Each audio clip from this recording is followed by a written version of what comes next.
Le président de la République arrive en Guinée-Bissau après avoir quitté Nouakchott cet après-midi en réponse à une invitation de son homologue bissau-guinéen.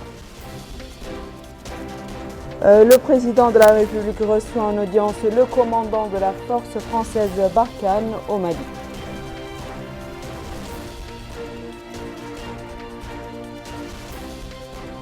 Le Conseil des ministres approuve nombre de projets de loi et décrets et des communications relatives à la commission d'enquête parlementaire et au plan de développement du patrimoine culturel. Bonsoir mesdames, mesdemoiselles et messieurs et merci de vous joindre à nous.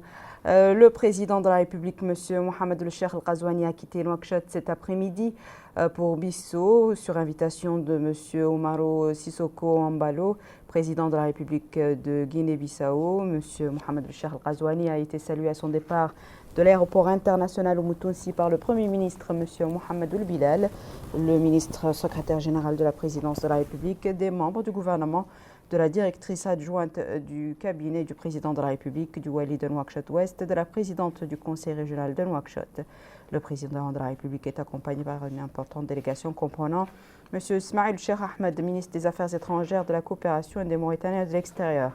Mme Naham Hamdioul Mouknas, ministre du Commerce, de l'Industrie et du Tourisme. M. Mohamed Ahmed Mohamed Lamine, directeur du cabinet du président de la République. M. Isselkoul Cheikh El-Wali, chef d'état-major particulier du président de la République. M. Babasid Ahmed, consul général de Mauritanie à Bissau. Mme Selma Mtegaddi, chargée de mission à la présidence de la République. M. Ahmed El-Bahin, chargé de mission à la présidence de la République. M. Habib El-Hamad, chargé de mission à la présidence de la République. Et M. El-Hassan El-Ahmed, directeur général du protocole d'État. Le président de la République, M. Mohamed El Cheikh El Ghazouani, a reçu aujourd'hui en audience au palais présidentiel à Nouakchott le général de division Marc Conrut, commandant de la force française Barkhane au Mali, actuellement en visite en Mauritanie. Les entretiens ont porté sur la situation dans la région du Sahel et d'autres questions d'intérêt commun. L'entrevue s'est déroulée en présence de M. Mohamed Ahmed Mohamed Lamine, directeur du cabinet du président de la République, de l'amiral Isselkoul Cheikh El-Wali, chef d'état-major particulier du président de la République, du général de brigade M. Ahmed Ben Aouf, commandant du 3e bureau à l'état-major général des armées, ainsi que de son Excellence M. Robert Mouillet, ambassadeur de France accrédité en Mauritanie. Je vous le disais en titre, le Conseil des ministres s'est réuni aujourd'hui au palais présidentiel sous la présidence de M. Mohamed El Cheikh El Ghazouani, président de la République. Le Conseil a examiné et approuvé des projets de loi portant sur des conventions de financement et un projet de décret fixant le régime des études et de la formation à l'École nationale d'administration, de journalisme et de magistrature. Le communiqué final sanctionnant les travaux de ce Conseil avec Abdelrahman Hamad. Le Conseil des ministres s'est réuni le mercredi 23 septembre 2020 sous la présidence de son Excellence M. Mohamed El Cheikh El Ghazouani, président de la République. Le Conseil a examiné et approuvé les projets de loi suivants. Projet de loi portant convention de financement destinée à la participation au financement du projet d'alimentation en eau potable de la zone d'Aftot Chergui, pré-supplémentaire, signé le 11 août 2020 entre la République islamique de Mauritanie et le Fonds arabe pour le développement économique et social FADES. Le pré-objet du présent projet de loi porte sur un montant de 7 millions de dinars koweïtiens, soit l'équivalent d'environ 856 millions de nouvelles louguias, remboursable sur une période de 25 ans après un délai de grâce de 7 ans assorti d'un taux d'intérêt de 2% par an si le montant du prêt décaissé et non remboursé. Ce financement est destiné à l'extension du projet d'alimentation en eau potable de la zone d'Aftot Chergui et tend à permettre l'élargissement de la couverture de ce service vital au plus grand nombre des populations de cette zone. Projet de loi portant convention de financement destinée à la participation au financement du projet de renforcement de l'alimentation en eau potable de la ville de Nouadhibou à partir du bassin de Boulay-Noir, signé le 11 août 2020 entre la République islamique de Mauritanie et le Fonds arabe pour le développement économique et social FADES. Les prêts objets du présent projet de loi portent sur un montant de 24 millions de dinars koweïtiens, soit l'équivalent d'environ 2,936 milliards de nouvelles louguias remboursables sur une période de 25 ans après un délai de grâce de 7 ans assorti d'un taux d'intérêt de 2% par an si le montant du prêt décaissé et non remboursé. Ce financement est destiné au renforcement de l'alimentation en eau potable de la ville de Nouadhibou afin de résoudre les problèmes de pénurie en la matière dont souffre cette ville et qui entrave son développement socio-économique. Projet de loi portant accord de prêts additionnels destinés au financement des projets d'appui à la modernisation de l'infrastructure financière, PAMIF, signé le 2 juillet 2020 entre la République islamique de Mauritanie et le Fonds africain de développement, FAD. Les prêts objets du présent projet de loi portent sur un montant de 400 000 d'unités de compte, soit l'équivalent d'environ 20 millions de nouvelles louis remboursable sur une période de 30 ans, dont un différé de 5 ans avec un taux d'intérêt de 1% par an sur le solde du prêt décaissé, une commission de services de 0,75% par an sur le solde du prêt décaissé et une commission d'engagement de 0,5% par an sur le solde du prêt non décaissé. Ce financement est destiné à compléter les initiatives prises pour la mise en œuvre de l'infrastructure adéquate des échanges financiers, de supervision et de développement du secteur financier au niveau de la Banque centrale de Mauritanie. Le Conseil a également examiné et adopté un projet de décret abrogeant et remplaçant le décret numéro 2011-032 du 25 janvier 2011 fixant le régime des études et de la formation à l'École nationale d'administration, de journalisme et de magistrature (ENAJM). Le présent projet de décret intervient pour mieux adapter le régime des études et de la formation à l'École nationale d'administration, de journalisme et de la magistrature aux dispositions du statut des magistrats, du statut général des fonctionnaires et agents contractuels de l'État, des statuts particuliers des différents corps de l'administration publique, ainsi qu'à celle du régime commun des concours administratifs et examens professionnels. Le Premier ministre a présenté une communication relative à la commission d'enquête parlementaire. Cette communication fait le point sur l'état de mise en œuvre des recommandations de la commission d'enquête parlementaire. Dès la réception des rapports de la commission d'enquête parlementaire, le gouvernement a procédé à la saisine des autorités judiciaires sur les questions relevant d'elles. Les enquêtes y afférentes suivent leur cours normal en toute indépendance et sous le contrôle exclusif des autorités judiciaires. Élaborer un plan d'action assorti de calendrier pour la mise en œuvre des recommandations relatives aux réformes émises par la CEP. Ce plan a été transmis au département ministériel, chacun en ce qui les concerne, en vue de l'initiation des textes législatifs ou réglementaires préalables à cette mise en œuvre. À cet égard, Son Excellence M. Mohamed Cheikh Al-Ghazouani, président de la République, a instruit le gouvernement à l'effet de prendre toutes les dispositions nécessaires pour assurer la mise en œuvre diligente de ce qui concerne les pouvoirs exécutifs des recommandations pertinentes de la commission d'enquête parlementaire. Le ministre des Affaires étrangères, de la coopération et des Mauritaniens de l'extérieur a présenté une communication relative à la situation internationale. Le ministre de l'Intérieur et de la décentralisation a présenté une communication relative à la situation intérieure. Le ministre de la Culture, de l'Artisanat et des Relations avec le Parlement a présenté une communication sur les plans de développement du patrimoine culturel.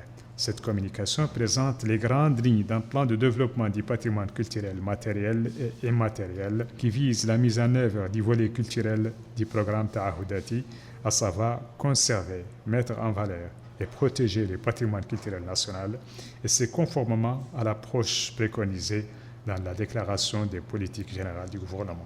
Ces plans tendent à introduire un changement qualitatif en matière de développement des différentes manifestations du patrimoine culturel afin d'en faire un outil efficace de protection de notre identité et un levier de développement économique et social. Il contribuera, en plus de la conservation de composantes de notre identité culturelle nationale, à créer des opportunités d'emploi et favorisera l'émergence d'entreprises dans les différents domaines de l'ingénierie culturelle. Enfin, le Conseil a pris les mesures individuelles suivantes. Ministère de la fonction publique, du travail et de la modernisation de l'administration, cabinet du ministre, chargé de mission, Heddi Ould Hamadi, précédemment inspecteur chargé du travail et de la prévoyance sociale. Conseiller technique chargé du travail, Mohamed Vadel Cheikh Bouya, précédemment directeur de l'administration du travail. Inspection interne, inspecteur général Mohamed Ould Bouba, précédemment directeur adjoint de la réglementation et des contentieux. Inspecteur chargé du travail et de la prévoyance sociale, Ba Amadou Tidjan, précédemment directeur adjoint des études de la programmation et de la coopération. Administration centrale. Direction générale de la fonction publique, direction de la réglementation et des contentieux, directeur adjoint, Mohamed El-Bachir Ould Salik, précédemment directeur adjoint de la prévoyance sociale et de la migration. Direction générale du travail, direction de l'administration du travail, directeur Fakourou Tandia, précédemment inspecteur régional du travail du Trarza. Direction de la réglementation et du dialogue social, directeur Mustafa Ould-Djibi, précédemment directeur adjoint de la réglementation et du dialogue social. Directeur adjoint Youbo El-Moïsat, précédemment chef de service des statistiques du travail. Direction de la prévoyance sociale et de la migration, directeur Mamour Diop, précédemment inspecteur régional du travail de l'ADRAR. Directeur adjoint Hamidou Issa Conté, précédemment chef de service de la réglementation et du dialogue social. Ministère de l'Emploi, de la Jeunesse et des Sports, cabinet du ministre, chargé de mission, Hamadi Bekay, ingénieur d'État, précédemment directeur chargé de la microfinance. Conseiller technique chargé des questions juridiques, Zaidan Ould-Sidati, professeur des universités, précédemment inspecteur général. Conseiller technique chargé de la jeunesse et des loisirs, Mustafa Yumbaba. Sociologue, précédemment directeur général de la jeunesse. Conseiller technique chargé des sports, Mohamed Suleiman Lo, titulaire d'une maîtrise en droit, précédemment directeur sport de Mas. Conseillère technique chargée de la communication, Aïcha Lekhal, titulaire d'un master D en droit public, inspection interne. Inspecteur général, Bi Abdelkader, doctorat en sociologie, précédemment conseiller chargé de la jeunesse. Inspecteur chargé de l'emploi, Sidina Ould Zaidan, professeur d'université, précédemment directeur général adjoint de l'emploi. Inspecteur chargé des sports, Diagana Aliou Tahirou, titulaire d'un master D en management du sport, précédemment directeur général des sports. Inspecteur chargé de la jeunesse, Ahmed Yorossou, inspecteur principal de jeunesse, précédemment délégué au Gorgol. Administration centrale, direction générale de l'emploi, directeur général adjoint Yal Alassane Amadou, titulaire d'une maîtrise en économie, précédemment directeur adjoint des statistiques et politiques de l'emploi. Direction de la promotion de la microfinance, directeur Salim Mohamed Mustafa Ould-Boye, titulaire d'un magistère en sciences économiques, précédemment directeur adjoint chargé de la promotion de la microfinance. Directrice adjointe Hawa Kebe, titulaire d'une maîtrise en langue anglaise, précédemment chef division. Direction des statistiques et politiques de l'emploi, directrice adjointe Khadijatou Mohamed Boukhari, titulaire d'une maîtrise en économie et informatique de gestion, précédemment chef service. Direction générale de la jeunesse, directeur général Mohamed Sidi Mohamed, titulaire d'un master D en économie, précédemment directeur de la promotion de la jeunesse.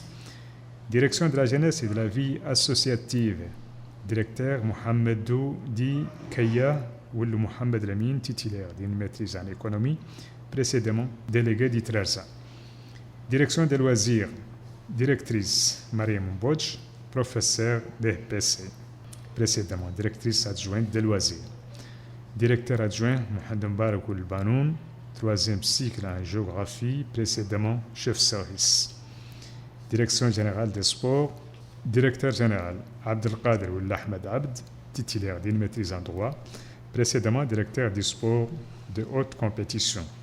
Direction du sport des masses, directeur Issa Laghlaf, titulaire d'une maîtrise en économie, précédemment chef de service.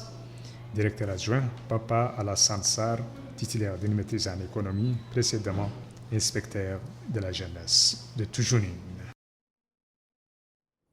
Lors du point de presse hebdomadaire, Dr Sidi Ould Salem, ministre de l'Enseignement supérieur, de la Recherche scientifique, des technologies de l'information et de la communication, porte-parole du gouvernement, et ses homologues, le ministre de la Culture, de l'Artisanat et des Relations avec le Parlement, M. Lemrab Tolbouanahi, et le ministre secrétaire général du gouvernement, M. Ahmedou Tidjani Cham, ont commenté les résultats du Conseil des ministres.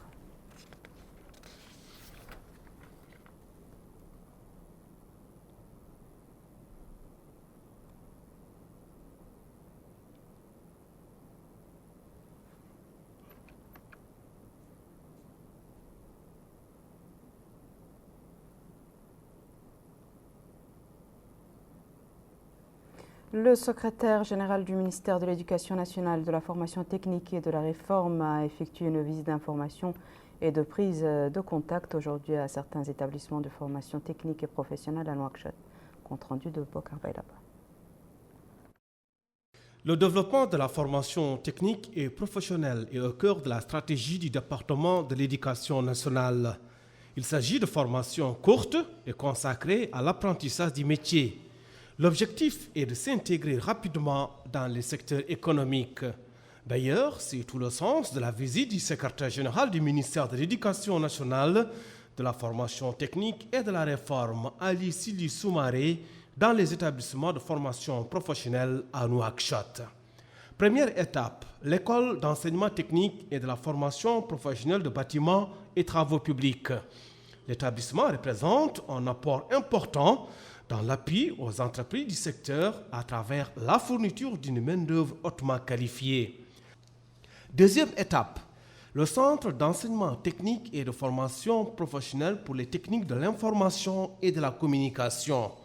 Là aussi, le secrétaire général a été édifié sur le fonctionnement de l'établissement, dont la vocation est de former des éléments dans un domaine en grande progression et très recherché dans le marché de l'emploi. Troisième étape, le Centre supérieur d'enseignement technique. L'établissement a pour mission principale la formation initiale et continue des techniciens BTS dans les professions à caractère industriel tertiaire. L'encadrement est assuré par des ingénieurs. Quatrième étape, le lycée de formation technique professionnelle et industrielle. La visite a conduit le secrétaire général aux ateliers de mécanique automobile, de plomberie, d'électricité industrielle, de menuiserie, de construction, de couture, d'électricité domestique et de petites et moyennes entreprises. Dans ces différents ateliers, Ali Sili Soumaré a reçu des explications sur la méthodologie de formation utilisée et son importance pour les élèves. Cinquième étape, le lycée de formation technique professionnelle et commerciale.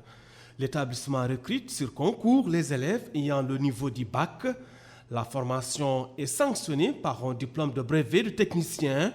Concernant le programme, il est axé sur les besoins de formation les plus ressentis dans les entreprises et administrations, comme la comptabilité, l'informatique, la gestion touristique, entre autres.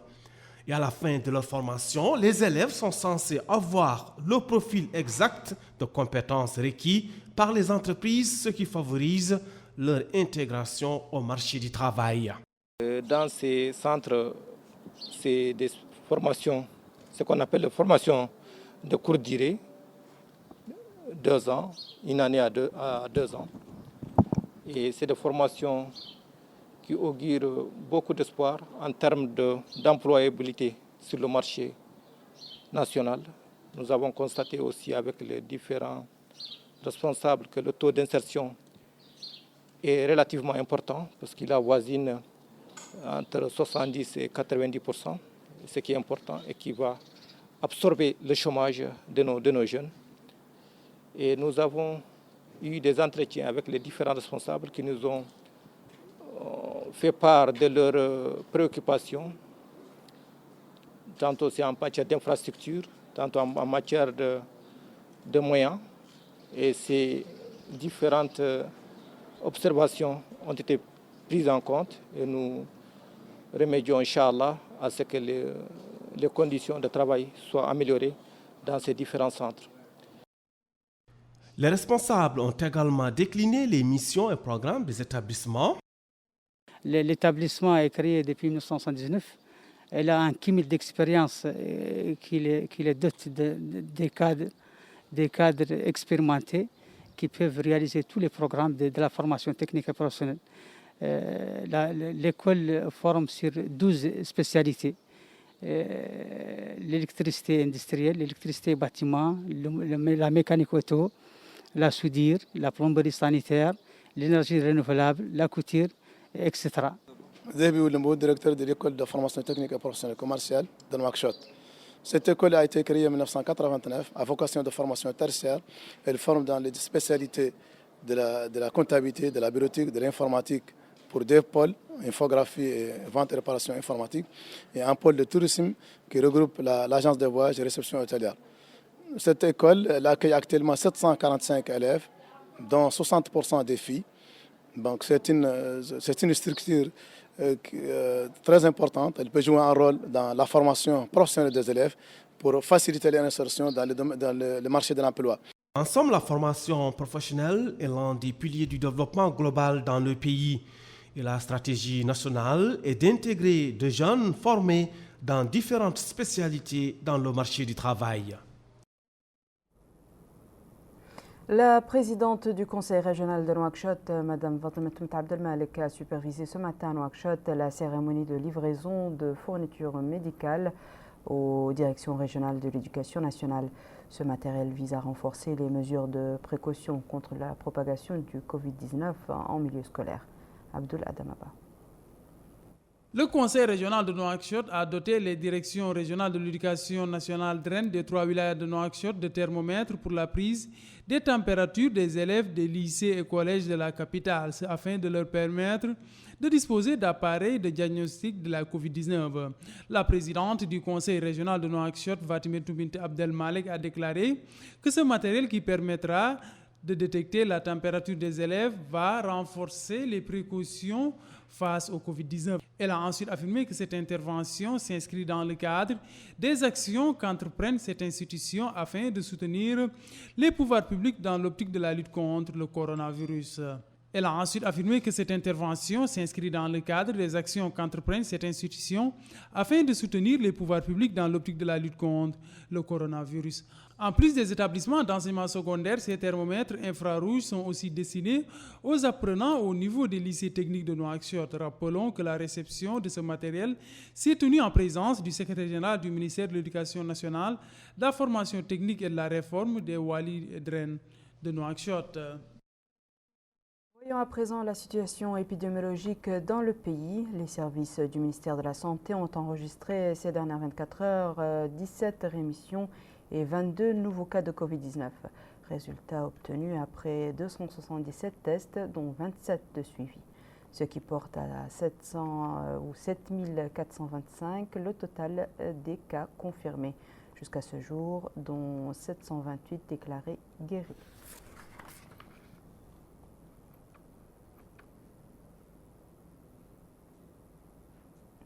Direction Nema, capitale régionale de la wilaya du Hawd al-Sharqi, où le commissariat à la sécurité alimentaire a organisé une opération de distribution de vivres au profit des familles sinistrées suite aux dernières pluies que connaît la ville. Cette opération a été supervisée par le wali du Hawd al-Sharqi, M. Cheikh Abdallah Uloua.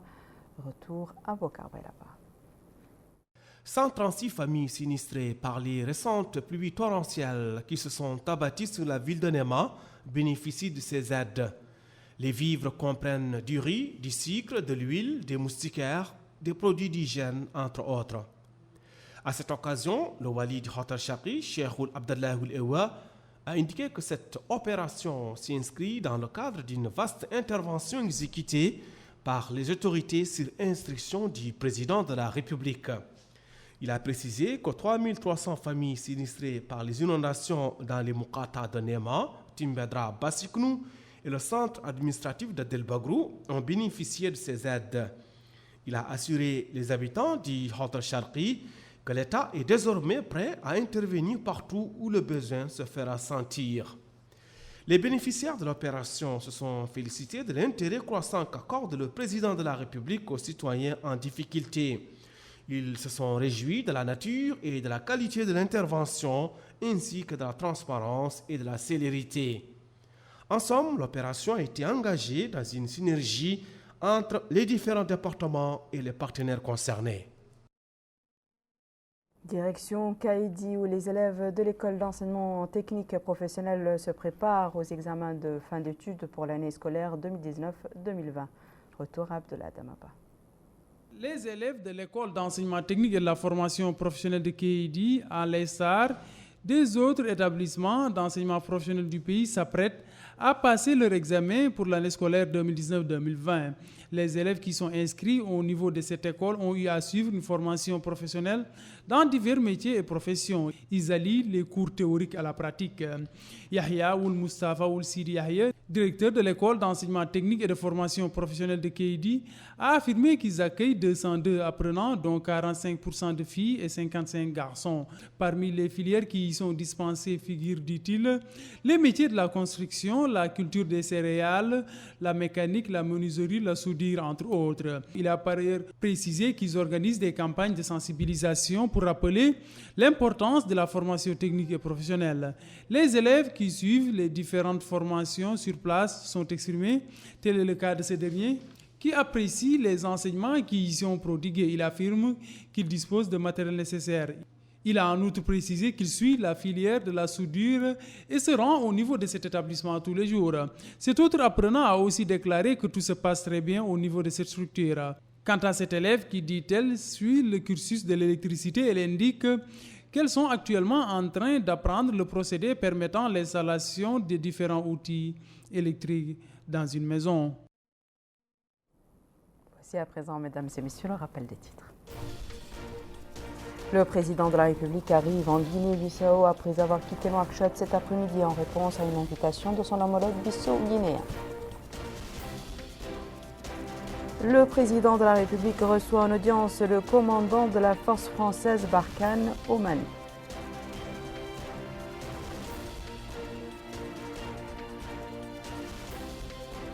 Le Conseil des ministres approuve nombre de projets de loi et décrets et des communications relatives à la commission d'enquête parlementaire et au plan de développement du patrimoine culturel. C'est la fin de ce journal, mesdames et messieurs. Merci à vous de nous avoir suivis. Merci de votre fidélité. On se retrouve la semaine prochaine, Inch'Allah.